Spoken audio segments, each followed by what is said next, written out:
накосячит онлайн-помощник, что я бы тебе там в матери годилась. Мы самая ответственная команда в Бишкеке. Ну, блин, у нас даже дети очень красивые и умные. Я накосячила, но я могу взять немножечко там час после работы каждый день задержаться и добить это и довести до идеала. Сегодня в студии репортер KG человек с невероятной энергией. У нас в гостях Назари Исмаилова, основательница и руководитель ведущего переводческого агентства Бишкека Big Ben. Назари не только успешный предприниматель с сильной деловой жилкой, но и любящая жена и мама. Мы поговорим о том, как выживает рынок переводов в эпоху искусственного интеллекта. Реально ли нейросетям заменить человека и каково это – строить бизнес в Кыргызстане? Добрый день, Назари. Бюро переводов – это бизнес, требующий невероятной усидчивости и внимания к деталям. Почему эта сфера и как за годы работы в Бишкеке изменился рынок переводов? Добрый день, Владимир. Расскажу с того, почему вообще мы с мужем выбрали эту сферу. То есть я не единственная владелица нашей компании, нас двое, это я и муж Анвар. Открыли именно в этой сфере. Почему? Потому что он лингвист, и я лингвист. И решили, почему бы не попробовать себя именно в переводческой компании, не где-то по найму, а попробовать свою историю рассказать этому миру и сделать все так, как мы видим. Как вы познакомились с мужем и изначально ли у вас появился план о совместной работе в будущем? С мужем мы познакомились благодаря тому, что у нас были общие друзья. Он музыкант известный, выступал в разных барах в городе Бишкек. И как бы в целом его знают многие. Познакомились, и как-то сразу у меня было понимание того, что я вот с этим человеком хочу всю оставшуюся жизнь провести. У нас получилась классная семья, у нас родился ребенок. И в целом мы очень похожи. То есть многие люди отмечают, что мы не просто муж и жена, а мы как брат и сестра похожи. Ну и, конечно же, в нашем подходе к работе мы тоже похожи. То есть он очень ответственный. Я вообще тревожница, гиперответственная, и это все абсолютно про нас. Поэтому я могу сказать, что у меня не было сомнений в том, что, открывшись вместе, у меня будут какие-то или у него будут какие-то трудности, потому что наш подход ко всему, что мы делаем, ну, блин, у нас даже дети очень красивые и умные. Все, что мы делаем, получается очень качественно, потому что мы оба болеем за то, что мы делаем. Я думал, раз вы лингвист, и он лингвист, может, на курсе каком-то одном были, там, один университет, нет? Нет, у нас есть разница в возрасте, то есть мы абсолютно точно не могли быть сокурсниками, мы учились в разных университетах. И больше того, моя карьера в лингвистике до Биг Бен была совсем чуть-чуть, и это было около 17-16 лет назад. Дальше я ушла в сферу интернет-маркетинга. Я работала в маркетинговом агентстве, где я создавала сайты, помогая компаниям раскручиваться. Затем я работала, была известная школа у нас, бизнес-адвайзер. Мы преподавали молодым предпринимателям все тонкости интернет-маркетинга для того, чтобы они могли развивать каждое свое большое дело, да, чтобы расти к чему-то большему. И проделав это много раз, то есть видя, сколько молодых предпринимателей у нас встают на ноги благодаря вот этим вот маленьким и простым шагам, мне, например, стало интересно, а вот я сама могу взять, создать свое детище и вырастить его. Муж работал в самой известной, наверное, в Бишкеке на то время переводческой компании около 8 лет. У него был колоссальный опыт. То есть он может перевести любые виды документов. Он переводил для, кажется, всех госорганов, всех известных лиц в нашей стране и не только. Поэтому ему однозначно было что предложить. Я же в нашей компании больше отвечала за продвижение, работу с людьми. К слову, наш логотип я разработала сама. Я открыла Photoshop. Так как я умела это сделать, я сделала. Может быть, с технической точки зрения там было что-то неправильно, но чисто визуально он мне нравится, он узнаваемый. Там нет множества ярких цветов, он просто черный и белый. Вот это именно то, как мы это видим, как мы любим работать.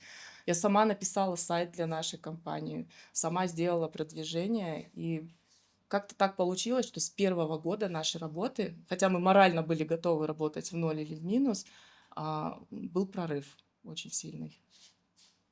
Скажите, в эпоху нейросетей и онлайн-переводчиков В чем вы видите главную миссию и суперсилу живого переводчика?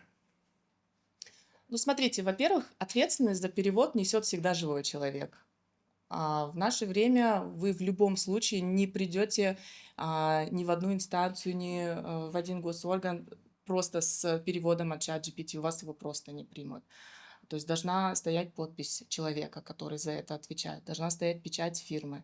Чаще всего это должно быть еще нотариально заверено или заверено министерством. И все это делает наша компания. То есть даже если наши переводчики используют чат GPT или какие-то онлайн-помощники, они в любом случае перечитывают весь документ. Они правят там, где косячит онлайн-помощник. И несут за это ответственность. И видите, насколько бы хорошо не работал тот же самый чат GPT, если вы захотите перевести свое резюме, скажем так, он вам это сделает нормально. Если это более сложный или нетипичный, или более серьезный документ, где-то внутри этого текста может быть ошибка достаточно серьезная. То есть не просто неточность, он может прямо противоположный термин взять и воткнуть туда. Он может даже менять цифры на свое усмотрение. И если этих нюансов не знать, то вы просто берете кота в мешке. А живой переводчик все это мониторит, исправляет и несет ответственность. Скажите, каково это руководить коллективом интеллектуалов? Каких принципов управления вы придерживаете, чтобы команда работала как часы? Коллектив интеллектуалов предполагает, что во главе будут стоять интеллектуальные люди. Я очень надеюсь, что можно меня туда относить. Вот, не считая образования, их прямых навыков, да, которые нужны в работе, я думаю, что человек в первую очередь должен быть ответственный. То есть, если мы делегируем часть своей работы нашей команде, они должны разделять вот это огромное чувство ответственности, которое есть у нас. Это в первую очередь. У нас даже в Инстаграм написано, что мы самая ответственная команда в Бишкеке, и мы продолжаем этого придерживаться. Также для меня важно, чтобы человек мог признавать свои ошибки. Для чего это важно? Например, вы делаете работу в целом неплохо, но вот есть один маленький момент, который вы все время делаете неправильно. Если вы этого не видите, вы никогда не научитесь это делать правильно. То есть рост начинается тогда, когда ты можешь себе сказать, да, я вот это не умею делать, но я могу научиться, и тогда у меня это будет хорошо получаться. И вот это мне очень важно в наших сотрудниках, когда мы проводим работу над ошибками, не слышать кучу отмазок и оправданий, почему это у него не получается. Мне хочется узнать и услышать от него, что я накосячил, но я могу взять немножечко там час после работы каждый день задержаться и добить это и довести до идеала. Ну и в целом, мне кажется, у любого человека рост именно так и начинается. Бывали ли в вашей практике невыполнимые заказы, которые вы все же смогли выполнить? Они поступают периодически. Это когда человек с вот такой стопкой документов приходит и говорит: "Вы можете за ночь это перевести?" То есть мы пытаемся объяснить: "Ребят, вы это за ночь даже прочитать не сможете". Ну, не то, что перевести. Перевод — это же еще и сверху работа, которую мы, сделаем, кроме того, что мы это прочитаем.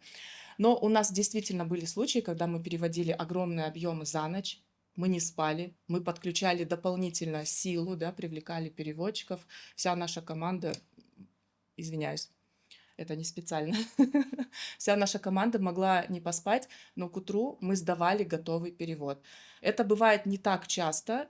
Я сейчас даже могу сказать, что я, наверное, скучаю по таким авантюрам, но сейчас это создает ощущение того, что мы можем, мы гордимся, мы можем.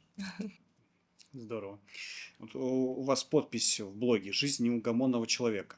Что для вас значит эта неугомонность? Это врожденный какой-то драйв или сознательный выбор всегда быть в движении? Я бы сказала так, что это природное любопытство. Как все вообще работает в этом мире? А если вот это попробовать, а если туда заглянуть? И драйв, он, наверно, приобретенный, потому что, ну, вот ты живешь свою жизнь, да, у тебя дети, у тебя семья, у тебя есть работа, и как будто бы ничего кроме этого нет. Потом начинаешь что-то новое. То есть было такое, что я, например, пошла на курсы фотографов, потому что я люблю фотосессии, люблю фотографироваться, а вот по ту сторону камеры я еще не была. Как свет работает, как его ставить, как работать с камерой, ну, как фотограф. Я прошла курсы профессионального фотографа, я это все посмотрела. И у меня вот как будто новых вот этих нейронных связей столько появилось, а окружение как выросло, и клиенты даже появились, и все мои друзья знают. И было очень приятно, когда моя подруга, которая очень не любит себя на фото, на видео, она сказала: знаешь, я бы вот тебе бы доверилась. Мне кажется, ты меня красиво сможешь снять и показать. И несмотря на то, что это не есть мой хлеб, то есть я не зарабатываю фотографии, в любом случае я просто кайфую от этого процесса. Я знаю, что я, если захочу сейчас перезагрузиться, я возьму камеру, возьму красивую девочку, подружку свою, или просто красивую девочку с улицы, и наснимаю фотографии, и я перезаряжусь, вдохновляться буду вот этими фотографиями. Это очень круто. Точно так же было с курсами сомелье. Я случайно попала на курсы для профессионалов.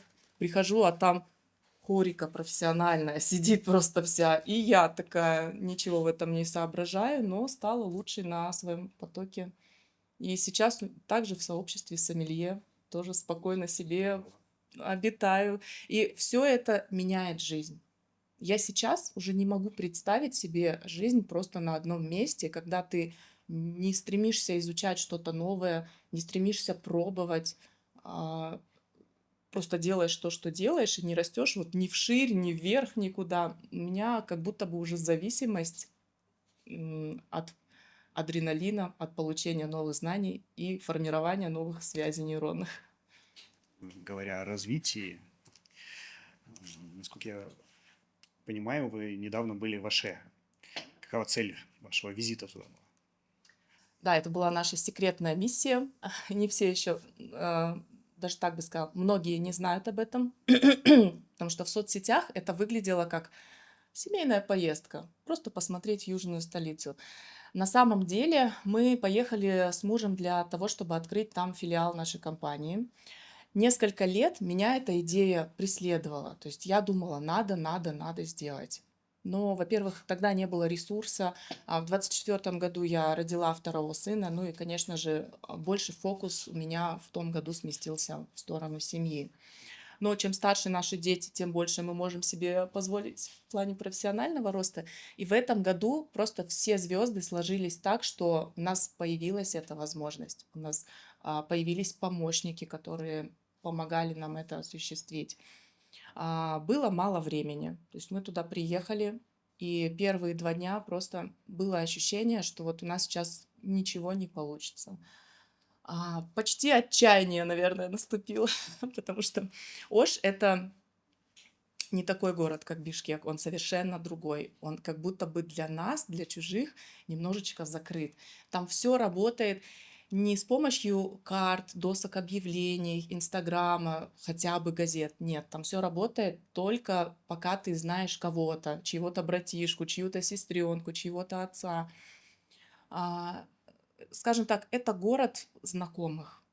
Мы были там совершенно чужие.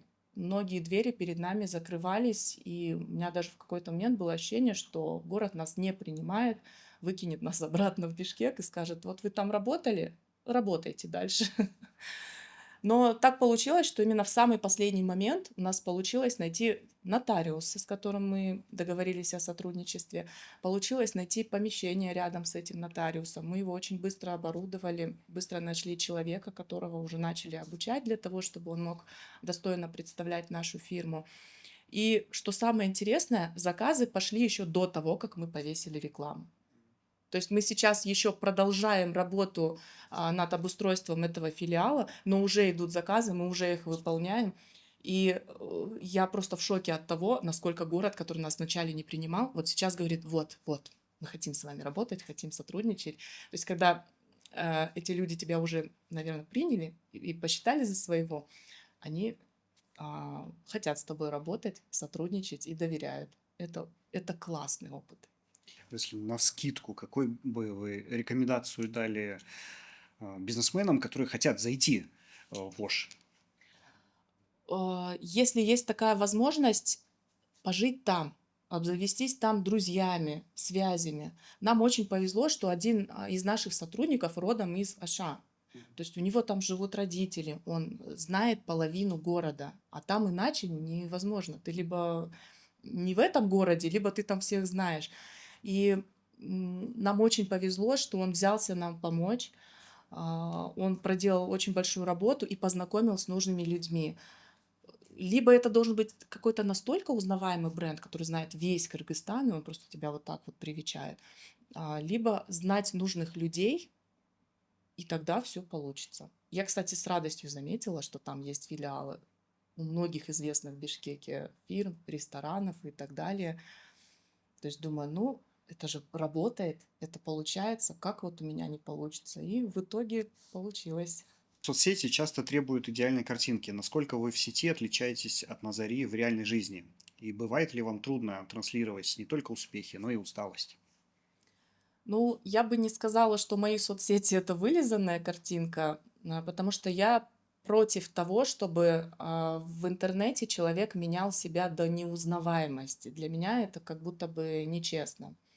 Да, мы используем маски, потому что не всегда есть возможность сделать полный мейк, да. Но в целом, если ты в жизни там весишь 90 килограмм, а в соцсетях 50, это обман.